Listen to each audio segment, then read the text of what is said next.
মৃত্যুর কয়েক মাস পরেও অভয়ার মোবাইল ব্যবহার, আদালতে ভয়ঙ্কর রিপোর্ট পেশ হতেই চক্ষু চড়ক গাছ বিচারপতির। অভয়ার মা বাবার নয়া দাবিতে আরও জটিল হচ্ছে রহস্য। আরজিকর মেডিকেল কলেজ হাসপাতালে তরুণী চিকিৎসকের মৃত্যুর পরও তার মোবাইল ব্যবহার করা হয়েছে। সোমবার শিয়ালদা আদালতে এমন দাবি করল অভয়ার পরিবার।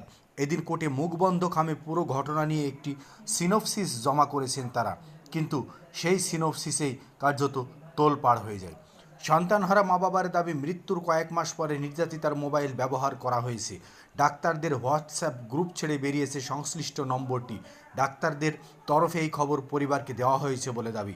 এদিন আদালতে জমা করা সিনোপসিসে এই ঘটনার উল্লেখ করা হয়েছে, কিন্তু মুখবন্ধ খামে জমা পড়া সিনোপসিসের গ্রহণযোগ্যতা, সেই গ্রহণযোগ্যতা নিয়েই এখন উঠে গেল প্রশ্ন। পরে এই রিপোর্ট নিয়ে কার্যত তোলপাড় পড়ে যায় আদালতে। বিচারকের প্রশ্ন, অভয়ার পরিবার যদি সত্যিই তদন্তে সহযোগিতা করতে চায়, যদি নতুন কোনো তথ্য জানতে চায়, তাহলে কেন সিবিআইয়ের সঙ্গে সরাসরি যোগাযোগ করছেন না? সরাসরি সিবিআইয়ের কাছে যাওয়ার নির্দেশ দেন শিয়ালদা আদালতের বিচারপতি। অভয়ার বাবা মা যে তথ্য আদালতে মুখবন্ধ খামে জমা দিয়েছে, তাতে কার্যত চক্ষু চড়ক গাছ।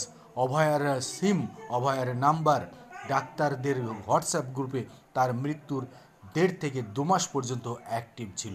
পরে সেখান থেকে লেফট নেওয়া হয়, যা নিয়ে তোলপাড় পড়ে গেল রাজ্য রাজনীতিতে। এর পিছনে কোন বড় মাথা, সেটা এখন খোঁজার নির্দেশ দিল সিবিআইকে।